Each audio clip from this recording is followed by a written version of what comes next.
우리 다 같이 한 목소리로 요한복음 3장 1절부터 8절까지 읽겠습니다.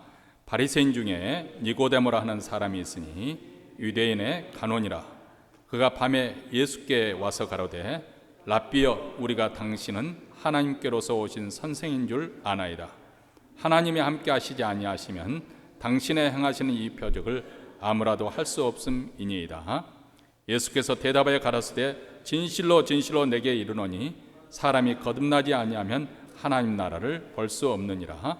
니고데모가 가로되 사람이 늙으면 어떻게 날 수 있사옵나이까?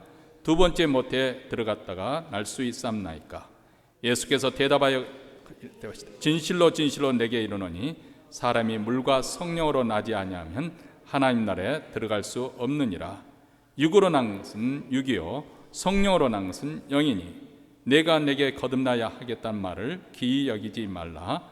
바람이 임의로 불매 내가 그 소리를 들어도 어디서 오며 어디로 가는지 알지 못하나니 성령으로 난 사람은 다 이러하니라. 아멘. 사람은 자기가 좋아하는 것을 쉽사리 포기하지 못합니다. 하지 못하게 하면 더 하고 싶은 것이 인간의 심리죠. 그리고 그것을 못하도록 말리면 숨어서라도 하게 됩니다.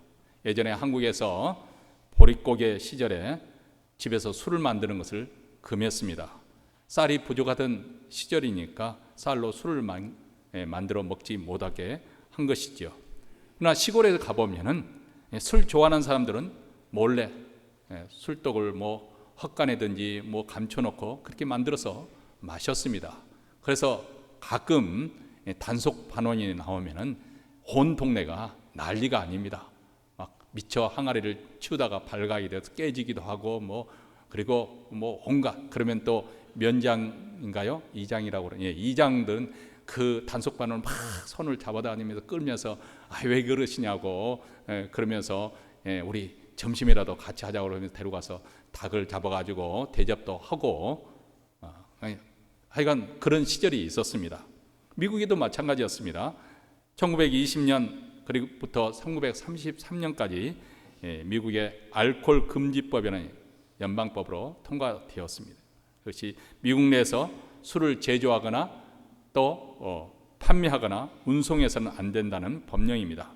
왜냐하면 이 기독교 정신이 이 미국이 가지고 있었기 때문에 이 모든 그 가정에서나 사회에서나 개인에게 삶의 피폐를 가져오고 많은 해악을 가져오는 이 술, 이것을 없애야겠다고 그렇게 해서 아주 좋은 의도에서 법을 만들어졌는데 과연 이 법의 집행으로 인해서 음주하는 사람들 수가 줄어들었을까요? 오히려 밀주를 만들어서 더 성행을 했다고 합니다. 제가 이 미국에 이민 왔을 때 첫 번째 도착한 도시가 시카고였습니다. 저는 시카고에 대해서 별로 그렇게 아는 것이 없었는데 시카고 그러면 딱 떠오르는 것이 알 카포네, 이 마피아 갱스터 두목이 떠오르는 그 정도 인상을 가졌는데 의외로 시카고가 아주 깨끗한 그런 도시였습니다. 그 이유는 1800년대 후반에 시카고에 큰 불이 일어났습니다. 그때 오래된 하우스들은 다 태워 잿더미가 됐죠. 그래서 그 뒤로 도시가 다시 세워졌기 때문에 다른 도시에 비해서 비교적 아주 깨끗한 도시입니다. 어쨌든 이 금주법이 실행되는 그 즈음에 26살의 젊은 나이로 시카고 지역의 마피아 두목이 알 카포네가 되었습니다. 그리고 그 금지법으로 인해서 밀주를 만들어 판매한다든지 운송한다든지 이런 것은 막대한 그 세금을 내지 않는 그 검은 돈을 축적을 해서 자기 세력을 키워갔고, 그리고 결국은 미국 역사의 전설적인 갱스터로 등극을 하게 된 배경이 바로 이 금주법이라는 참 아이러니한 일입니다. 술을 없앤다고 해서 사람들이 과연 술을 안 마실까요? 술을 좋아하는 마음이 있으면 술 마시는 것을 법으로 금한다고 하더라도 숨어서 술을 만들어 마시게 될 것입니다. 왜냐하면 사람은 자기가 좋아하는 것은 결코 포기하는 법이 없기 때문에 그렇습니다. 우리 예수 믿는 사람들이 죄를 포기하지 못하는 이유도 바로 여기 있습니다. 바로 다른 사람의 탓이 아니고 환경 탓이 아니고 또 세상의 유혹도 아니고 사단의 그런 역사도 아니고 내 안에 은밀히 죄를 즐기고 싶은 그런 마음을 끊어버릴 수가 없기 때문에 그렇습니다. 내 안에 죄를 좋아하는 이 마음이 있는 한 우리는 결코 죄 짓는 것을 중단할 수가 없는 것이죠. 그래서 어떻게 보면 이 세상에서 가장 고통스러운 삶을 살고 있는 사람은 죄 짓는 것을 심상히 여기고 있는 믿지 않는 사람들이 아닐 수도 있습니다. 오히려 예수를 믿으면서도 여전히 죄를 짓지 않으려고 발버둥을 치면서 자기 힘으로 죄를 짓지 않으려고 노력하는 이런 사람들이 더 고통스럽게 또 재미없는 그런 인생을 살 수가 있다는 것입니다. 예수 안 믿는 사람들은 죄를 지어도 별로 양심에 대한 가책이 심하지가 않습니다.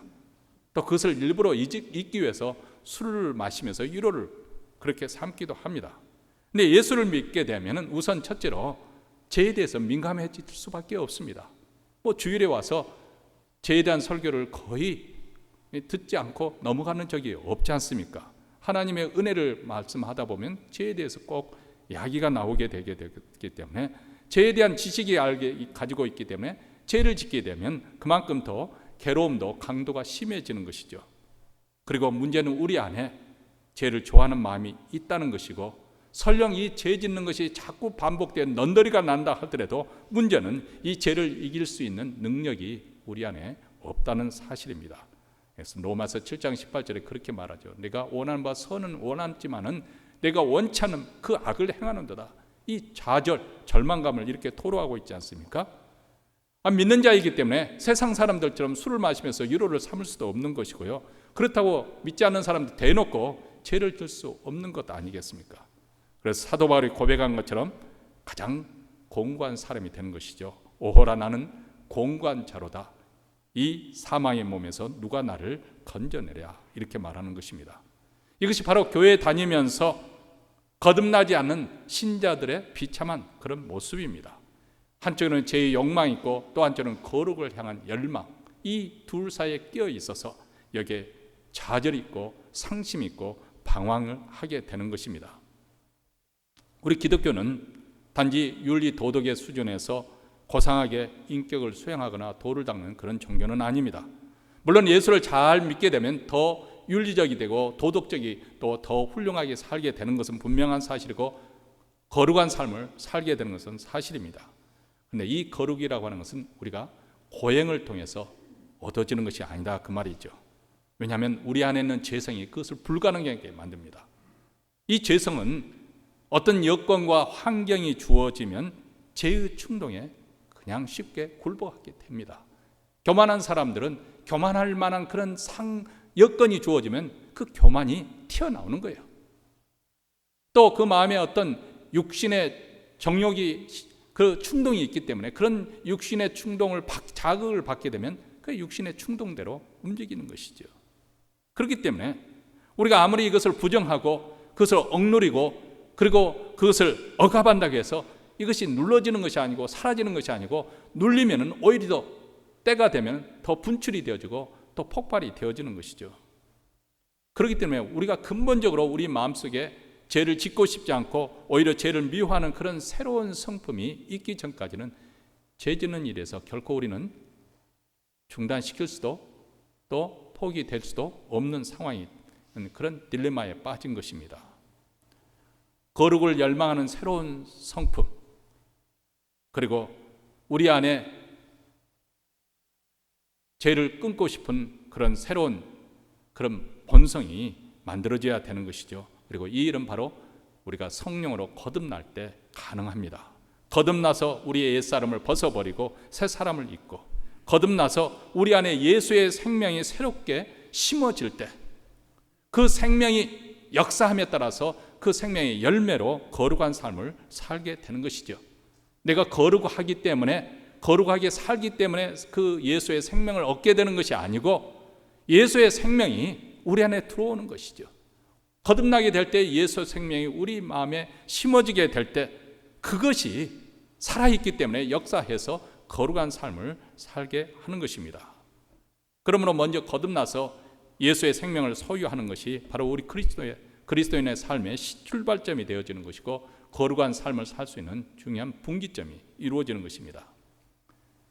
그래서 거듭난 사람은 그냥 겉모습만 종교인으로 탈바꿈되는 것이 아니라 근본적으로 새로운 존재, 새로운 피조물, 새로운 성품으로 거듭나게 되는 것입니다. 생각하는 사고방식도 세상 사람들과 다릅니다.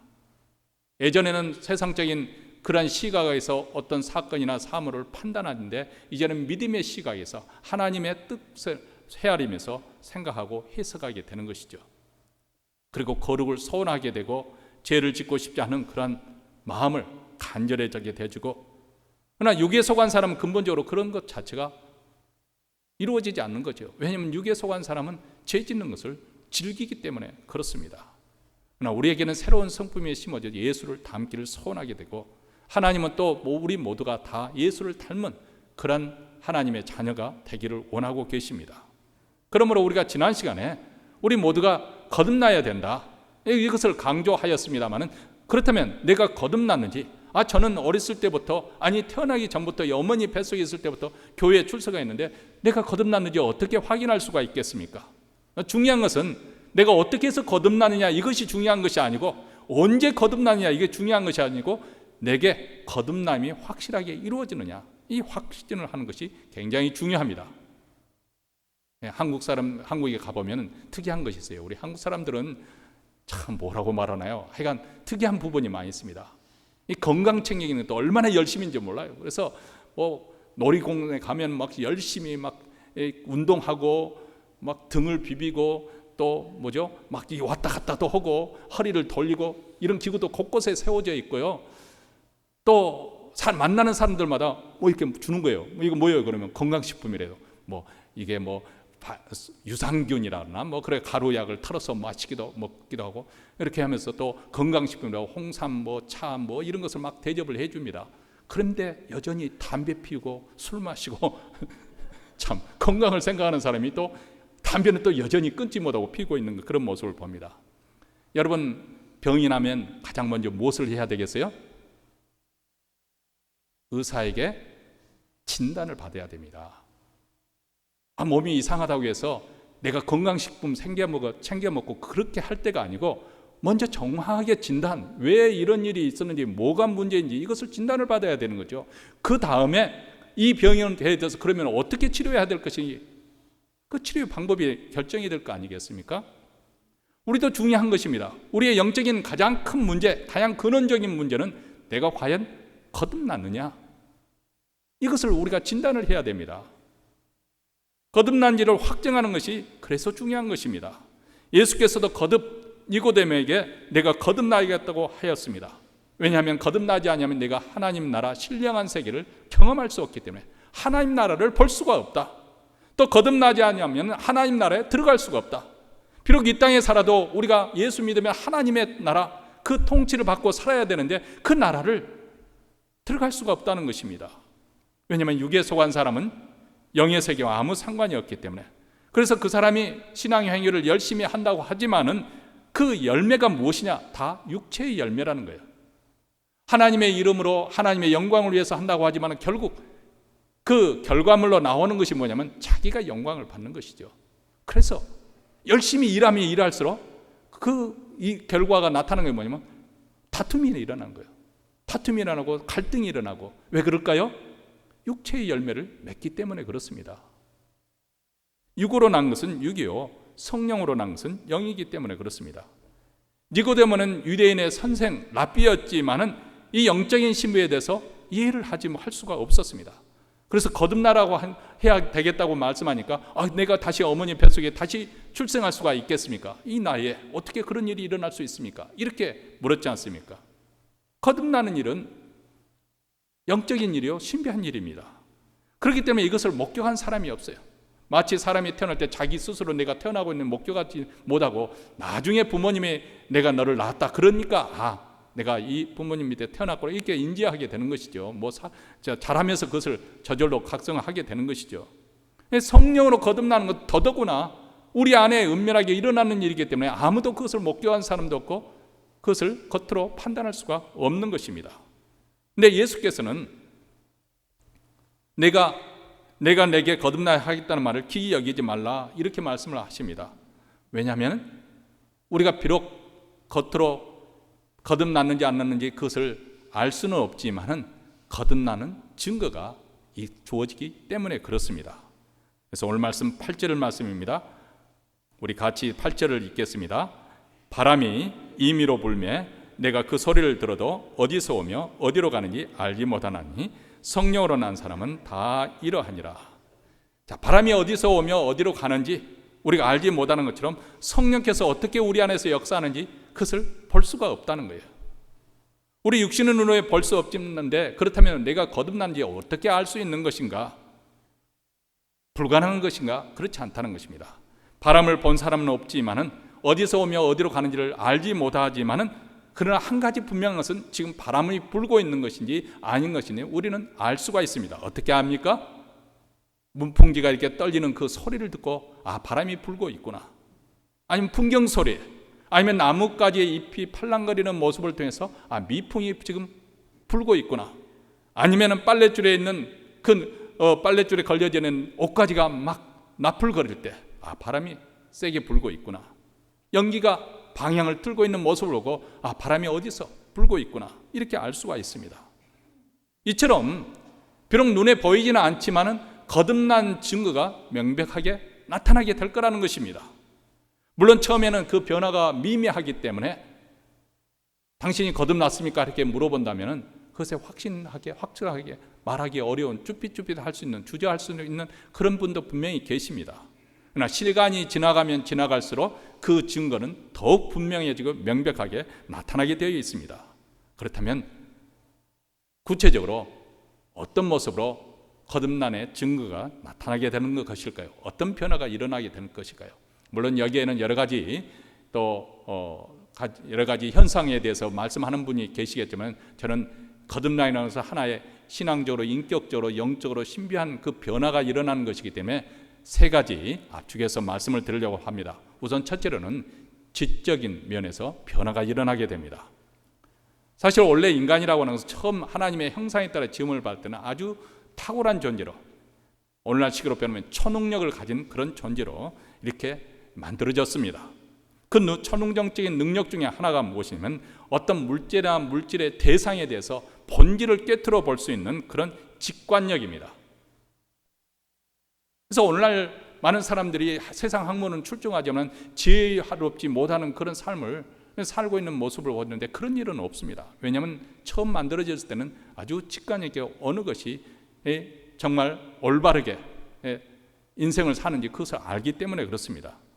그 중에 한 가지가 아담에게 나타나는 현상 중에 보여주는 것, 창세기에 보여주는 것이 있습니다. 하나님께서 아담 앞으로 모든 들짐승과 날짐승들을 불러왔을 때 아담이 각 짐승의 그 본성과 생태에 맞게 이름을 주어졌다는 거예요.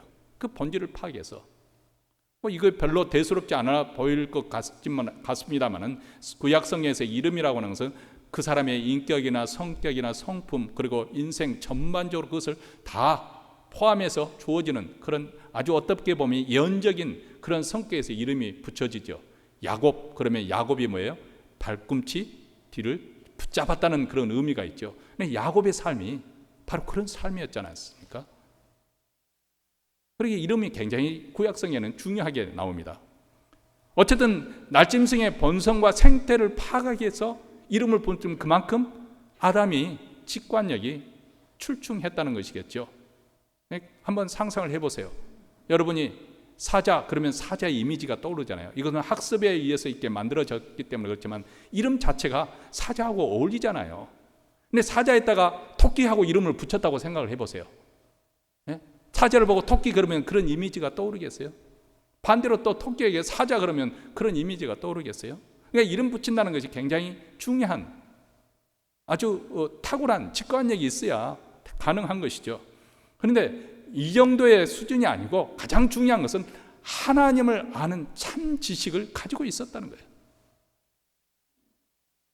그래서 하나님을 이해하고 하나님을 알고 하나님을 아는 데서 자라가고 그 풍성한 지혜 속에서 지식 속에서 그 삶이 충만한데 그렇게 나아갈 수 있는 그런 지식을 아담은 가지고 있었다는 것이죠. 하나님을 올바르게 볼 수 있는 시각과 자각할 수 있는 능력이 있었습니다. 그런데 불행히도 그가 타락함을 통해서 이 모든 하나님에 대한 참 지식을 그는 상실해 버리고 말았습니다. 하나님을 아는 지식을 상실해 버리고 나니까 그 다음 그에게 찾아온 것은 영적 흑암이 찾아온 것이죠. 그래서 로마서 1장 21절과 22절에서 이렇게 말합니다. 하나님을 알되 하나님으로 영원하게 또 아니하며 감사치도 아니하고 오히려 그 생각이 허망하여지고 미련한 마음이 어두워지나니 스스로 지혜에 따라 우둔하게 되었다. 이렇게 말합니다. 하나님을 아는 지식을 놓치고 보니까 이어서 자기의 참 모습을 보지 못하게 되는 거예요. 인간이 스스로 교만해서 자기가 잘난 줄 알지만 자기 자신의 어리석음을 알지 못하는 거예요. 그리고 그 생각하는 것이 허망해요. 아무 쓸데없는 쓰레기 같은 그런 생각으로 채워지고 그리고 생각하는 것마다 미련하게 생각한다는 것이죠. 근데 참 아이러니한 건 그런 자기 모습을 보면서도 자기 스스로 대견해하면서 자기가 굉장히 지혜로운 척 한다는 것입니다. 이런 교만이죠. 에베소서 4장 18절에 이렇게 말합니다. 저희 총명이 어두워지고 저희 가운데는 무지함과 저희 마음이 굳어짐으로 말미암아 하나님의 생명에서 떠나 있도다. 이렇게 말씀합니다. 이렇게 영적 어둠이 임하게 되니까 우리 마음에 각양각색의 우상을 만들어 놓습니다. 그래서 칼빈 선생은 우리 마음, 인간의 타락한 마음성이 바로 우상의 공장이라고 말합니다. 돈이 중요한 것이긴 하지만 돈이 우상이 돼버린 거예요. 물질이 우상이 되고 그리고 뭐 조금 재산을 형성하는 그것이 우상이 되어서 사는 거예요. 또 자식이 우상이 되고 아니면 자기 건강을 그냥 뭐 신주단지 모시듯이 절절매면서 그렇게 삽니다. 뭐 소홀히 여기는 것이 좋다는 것은 아닙니다만은 그렇게 그것을 가치를 둡니다. 하나님보다도 자기 자신을 더 사랑하고 쾌락사랑을 하나님보다 더 사랑하는 이런 인간의 어둠이 영적 미련함이 임하게 되었다는 것이죠. 그래서 인간 스스로 이제는 하나님을 알 만한 지식도 없을 뿐더러 찾을 수도 없고 하나님께서 오직 자기 자신의 참모습을 계시해 주실 때 자기 자신을 알려주실 때 비로소 가능하게 됐다는 것입니다. 그래서 하나님께서는 우리 거듭난 자녀들에게 이런 영적 기능을 다시 회복시켜 주시고 영적 시각을 또 고쳐주시고 지식을 새롭게 하셔서 하나님을 알 만한 지식을 우리에게 주십니다. 골로새서 3장 9절과 10절에서 이렇게 말합니다. 너희가 서로 거짓말을 말라 옛사람과 그 행위를 벗어버리고 새 사람을 입었으니 이는 자기를 창조하신 자의 형상을 좇아.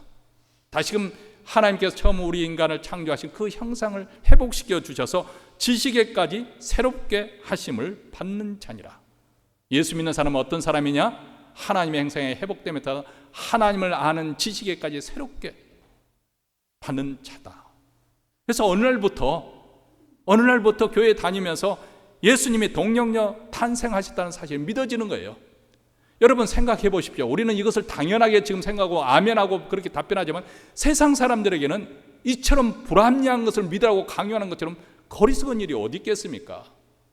어떻게 동정녀, 결혼하지 않은 동정녀가 남자 없이 혼자 아이를 잉태할 수 있겠어요? 이건 과학적으로든지 상식적으로 도무지 받아들일 수 없는 것이죠. 근데 우리는 그것이 믿어진다는 거예요.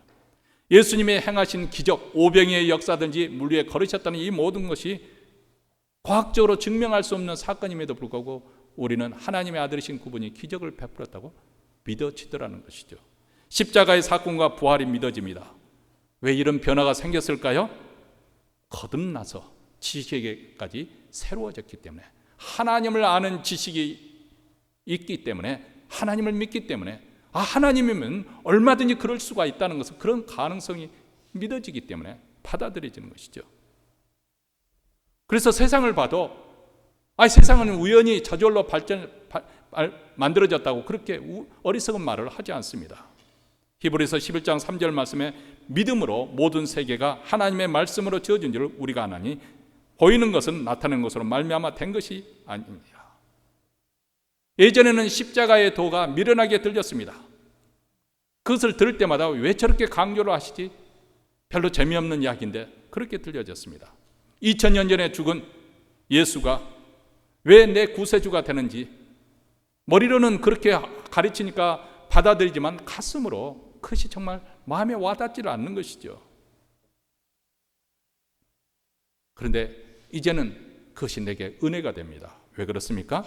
고린도전서 2장 11절과 12절에 이렇게 우리에게 일어난 일을 말씀해 주고 있습니다.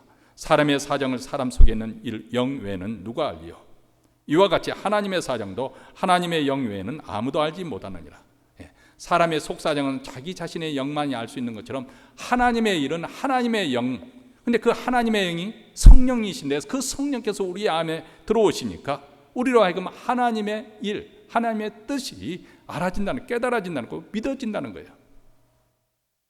우리가 세상의 영을 받지 아니하고 오직 하나님께로서 온 영을 받았으니 이는 우리로 하여금 하나님께서 우리에게 은혜로 주신 것을 알게 하려 하심이니라.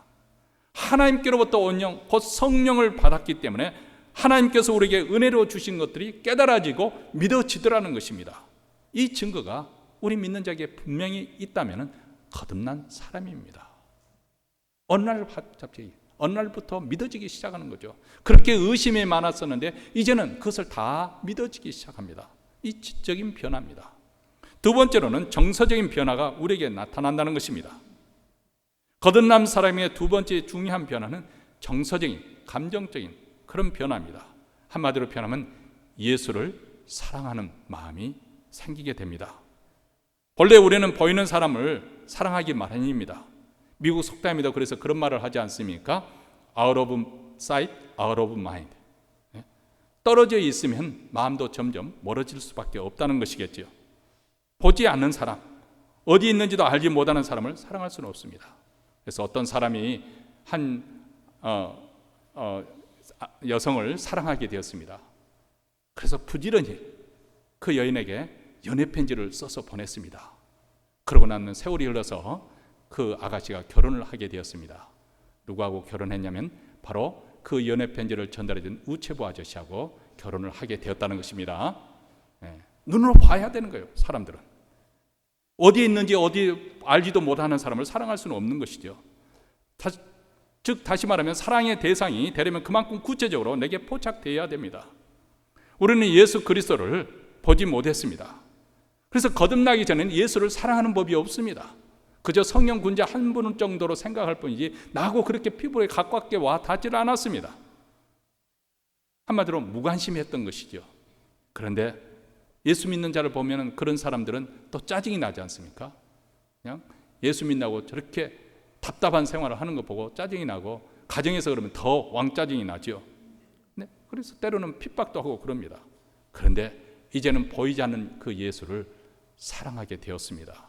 왜냐하면 거듭난 내 마음에 예수님을 사랑하는 마음이 생겼기 때문에 그렇습니다. 여러분, 초대교회 성도들은 무서운 불같은 시련 속에서 기뻐했다고 해요. 초대교회 성도들의 삶 속에서 그들에게 나타나는 증거가 하나 있는데 기쁨입니다. 기쁨. 핍박을 받으면서 그들은 기뻐했다는 거예요. 시련을 받으면서 한쪽으로는 근심하지 않을 수 없었지만 또 다른 한편에서는 더 큰 기쁨이 그것을 덮어버렸다는 것이죠. 왜냐하면 보이지 않는 예수를 사랑하게 되었기 때문에 그렇습니다. 그래서 베드로전서 1장 8절에 사도 베드로가 핍박을 받고 있는 성도들을 위로하는 그 편지 속에 이런 말이 있습니다. 예수를 너희가 보지 못하였으나 사랑하는도다. 이제도 보지 못하나 믿고 말할 수 없는 영광스러운 즐거움으로 기뻐하니, 이렇게 말합니다. 영광스러움으로 기뻐한다. 거듭났다는 것은 영으로 죽어있는 사람들 속에 예수의 생명, 즉 영생이 심어졌다는 것이고, 이 영생을 가져가는 우리의 속사람은 생명 되신 그리스도를 사랑할 수밖에 없게 되는 것이죠. 그러므로 그리스도를 사랑한다는 것은 그 사람이 거듭나게 되었다는 중요한 또 하나의 증거가 됩니다. 오늘 우리에게도 바로 이 예수를 사랑하고 그분을 갈망하고 그분을 알기를 소원하는 마음이 있습니까? 그렇게 되기를 바랍니다. 우리가 이 예수를 아는, 그리스도를 아는 지식에 점점 더 성장해 가야 됩니다. 어떤 사람이 교회에 나왔다 안 나왔다 하는 교인이 있었습니다. 신앙이 확 없으니까 믿었다 안 믿다, 그래서 가끔 어떤 특별한 날만 나오고 그러다 또 나오지 않고, 그래서 한 번에 이 목사님이 신방을 갔습니다. 전화를 해도 응답이 없고, 그래서 밤에 가면은 직장에 돌아 집에 있겠지 하고 아파트를 습격한 것이죠. 문을 두드렸습니다. 문을 두드리니까 분명히 조금 전까지 안에서 막 왁작지근한 소리가 있는데 아무개 목사입니다 하니까 그냥 소리가 없는 거예요. 아무리 두드려도 응답이 없어요. 그래서 목사님이 포기하시고 거기다 쪽지를 하나 적어서 문에다 붙여놨습니다. 아무개 목사가 다녀갑니다. 그러고 난 다음에 요한계시록 3장 20절을 딱 써놓고 갔어요. 목사님이 떠난 다음에 문을 열고 와서 보니까 쪽지가 있는 거예요. 아무개 목사 다녀갑니다 하면서 요한계시록 3장 20절. 그래서 요한계시록 3장 20절이 무엇인가 하고 성경책을 펼쳐보니까 볼지어다 내가 문 밖에 서서 두드리노니 누구든지 내 음성을 듣고 문을 열면 내가 그에게로 들어가 그로 더불어 먹고 그는 나로 더불어 먹으리라. 그 메시지를 받고 좀 찔끔했겠지요. 그래서 그 다음 주일에는 예배 드리러 나갔습니다. 근데 차마 이 목사님을 뵙기는 좀 어색하고 그래서 목사님 사무실에 쪽지를 남기고 갔습니다. 그래서 목사님이 와 보니까 저 이런 쪽지 내용이 있는 거예요. 목사님 저도 오늘 교회에 예배 드리러 다녀갑니다. 그러고 난 다음에 그 아래다 창세기 3장 10절 이렇게 딱 적어놓은 거예요. 목사님이 희한하잖아요. 이 신앙생활을 제대로 아는 분이 성경 구절을 적어놓고 갔으니까 찾아보니까 가로되 내가 동산에서 하나님의 소리를 듣고 내가 벗었으므로 두려워하여 숨었나이다. 왜 이렇게 왔다 갔다 할까? 그 마음에 교회에 대한 사랑이 그 정도밖에 없는 거예요. 교회에 대한 사랑이 그 정도밖에 없으니까 왔다 갔다 할 수밖에 없고 시험 들고 그리고 삐지고 그러는 것이죠. 근데 그런 교회에 대한 그 정도의 마음밖에 없다는 건 어디서부터 오는 거예요? 예수를 사랑하는 마음이 없기 때문에 그렇습니다. 예수를 사랑하는 마음이 있게 되면 성도들이 존귀하게 보여지는 거예요. 귀한 사람으로 취급하는 거예요. 저 사람은 뭐 세상적으로 잘 나가기 때문에 아주 귀한 사람 대접해주고 저 사람은 세상적으로 뭐 별별 이렇게 그냥 아무렇게 하찮게 적은 게 아니라 예수를 믿게 되고 거듭나게 되면 예수를 사랑하는 마음이 뜨거워지니까 한 분 한 분 다 귀한 분으로 대우를 하게 되는 것이죠. 그 사랑이 말로만이 아니라 실제 삶 속에 실천이 되어지는 것이죠. 그리스도를 위해서 모든 것을 다 드리고 싶고 바치고 싶고 또 바쳐도 좀 더 아깝지 않는 그런 심정이 되는 것입니다. 이런 증거가 우리에게 뚜렷하게 나타나기를 바랍니다. 마지막으로 중생한 사람에게 의지적인 변화가 나타나는 것입니다. 빌립보서 2장 13절에 보면 너희 안에서 행하시는 이는 하나님이시니 자기의 기쁘신 뜻을 위하여 너희로 손을 두고 행하게 하신다. 이렇게 말씀합니다. 너희 안에 행하게 하시는 이 하나님이시죠. 근데 하나님께서 행하게 하시는데 이 말은 에넬게우라는 이 히라버는 에너지를 공급한다는 거예요. 에너지를, 힘을 공급해 준다. 다시 말하면 하나님께서 우리 안에서 힘을 공급하시면서 우리로 하여금 일을 하게 하시는데 우리 마음에 손을 두고 일을 하게 하신다는 거예요. 이게 무슨 말이냐면은 사람은 근본적으로 우리 안에 하나님의 뜻대로 살고 싶은 그런 마음도 있고요. 또 다른 한편에 내 뜻대로 내가 하고 싶은 대로 살고 싶은 그런 마음도 있습니다. 이것이 항상 우리 믿는 사람들에게 상충되기 때문에 하나님의 뜻대로 순종하면 마음이 기쁜데 내 뜻대로 그냥 선택하고 내 뜻대로 살면 마음에 하면서도 즐겁지가 않은 거죠. 이것 때문에 항상 딜레마예요. 근데 거듭나게 되면은 어떤 현상이 생기느냐? 내가 소원하는 그 뜻이 무엇이냐면 하나님을 기쁘시게 하고자 하는 그 소원과 일치가 되어진다 그 말입니다. 예전에는 내가 하고 싶은 대로 때로는 그 뜻이 강해지면은 하나님을 멀리해버리고 내 마음대로 그렇게 했었는데 이제는 내가 정말 진정으로 원하는 소원이 무엇이냐면 바로 하나님이 기뻐하시는 그 뜻, 하나님의 뜻을 내가 순종하고 싶은 것이 내 뜻이 되었다는 것입니다. 내 자신의 욕심대로 행하는 것이 아니라 하나님이 기뻐하시는 것을 행하려고 하는 그 소원이 우리 안에 들어서 우리를 하여금 행하게 하십니다. 이것이 바로 중생한 사람의 마음에 나타난 새로운 현상입니다. 내 마음 가운데 하나님이 원하시는 그 일을 내가 하고 싶다는 의지적인 열망이 생기는 것이죠. 여러분, 사람이 하나님의 뜻을 행하는 것이 좋다는 것을 압니다. 그렇죠? 마태복음에 이렇게 말씀합니다. 나더러 주여 주여 하는 자마다 천국에 다 들어갈 것이 아니요 다만 하늘에 계신 내 아버지의 뜻대로 행하는 자라야 들어가리라. 우리 주님께서 분명하게 우리에게 말씀을 하셨습니다. 하나님의 뜻대로 하는 자, 행하는 자. 그러려면 우리가 하나님의 뜻을 먼저 알아야 되겠지요. 근데 우리 인간의 문제는 하나님의 뜻을 알지 못할 뿐더러 하나님의 뜻을 알아도 행할 의지가, 능력이 없다는 게 우리 인간의 문제입니다. 하나님의 뜻을 알아야 되고 하나님의 뜻을 행하고자 하는 소원이 있어야 되고 그것을 행할 때 행할 수 있는 능력이 있어야 되는데 이것이 부어지지 않는다는 것입니다.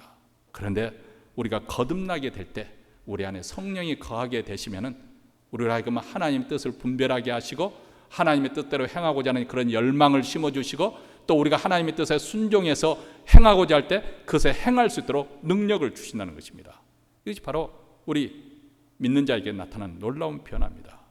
그래서 거듭난 사람들은 하나님의 거룩한 뜻을 행할 수가 있고 하나님을 기쁘시게 하고자 하는 거룩한 열망과 의지가 나오게 됩니다. 이런 면에서 기독교는 확실히 다른 종교와 비교가 되고 구별되는 것이죠. 도덕적으로 윤리적으로 아주 고상하게 되고자 인격을 함양하고 돌을 닦는 그런 종교가 아닙니다. 고고하게 산속에 들어가서 돌을 닦는 깨우치는 종교도 아닙니다. 기독교는 한마디로 생명의 종교입니다. 성령께서 우리 마음밭에 생명의 씨를 심어주십니다. 그 씨가 땅속에 숨겨져 있으면 살아있는 것이라고 한다면 때가 되면 싹이 나오지 않습니까? 그리고 줄기가 올라와서 잎이 피고 꽃이 피고 열매를 맺습니다. 이것이 살아있다는 증거지요. 이와 마찬가지로 우리 마음에 예수의 생명이 심어졌다고 한다면 그 살아있는 증거로 인해서 이제 열매가 맺히기 시작하게 되는 것이죠. 말씀을 사모하게 되고 기도에 대한 열망이 생기게 되고 하나님 나라를 위해서 헌신하려는 되고 또 주님을 위해서 사랑하는 마음으로 또 성도들을 사랑하는 그리고 섬기는 그런 모습으로 나타나게 되는 것입니다. 다시 말하면 전도하십시오. 전도하면은 하늘에 상급이 많습니다. 이렇게 해서 전도가 이루어지는 것이 아니라 내 마음속에 주님을 사랑하는 마음이 있고 내 마음속에 주의 나라에 대한 헌신하는 마음이 있기 때문에 그 열망이 우리로 하여금 믿지 않는 영혼들을 향해서 불타는 마음으로 나가서 전도를 하게 되는 것이죠. 와 봐라. 예수를 믿으라. 나처럼 이렇게 놀라운 변화, 이 기쁨이 어디로부터 온 것이니 한번 너희도 맛봐라. 이렇게 말하게 되는 것이죠. 그렇게 해서 성령의 열매가 주렁주렁 맺히게 되는 것입니다. 오늘 말씀을 두 번째로 우리가 들으면서 한번 스스로 자신에게 확인을 해보십시다. 진정 나는 거듭난 신자인지, 성경적인 하나님의 말씀인 것이 확실히 믿어지고 예수님의 죽으심과 부활이 믿어지십니까? 그리고 이제는 예수님을 진정으로 사랑한다고 고백할 수 있겠습니까? 주님을 사랑하게 되니까 하나님의 백성들을 사랑하게 되고 교회를 사랑하게 되었습니다. 이런 변화가 확실히 내게 일어났습니까? 주님을 사랑하게 되니까 주님을 위해서 내가 무엇을 아끼겠습니까? 헌신하게 되고 주를 위해서 또 쓰임 받는 것을 기꺼이 내 자신을 내놓습니다.